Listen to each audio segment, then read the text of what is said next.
മക്കത്ത് പൂത്തൊരു ഈന്തമരത്തിലെ ഓരിലയായെങ്കിൽ ഹക്കൊത്ത മുഹമ്മദ് നടകൊണ്ട വഴിയിലെ മൺതരിയായെങ്കിൽ മുത്ത് വിലാലിൻ്റെ വാങ്കൊലി പരത്തണ കാറ്റലയായെങ്കിൽ മുമ്പരാം അമ്പിയ വന്നുള്ള നാട്ടിൽ ഞാൻ അന്നു പിറന്നെങ്കിൽ അന്നു പിറന്നെങ്കിൽ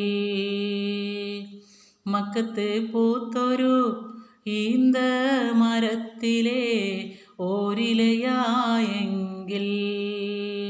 ഹക്കൊത്ത മുഹമ്മദ് നടകൊണ്ട വഴിയിലെ മൺതരിയായെങ്കിൽ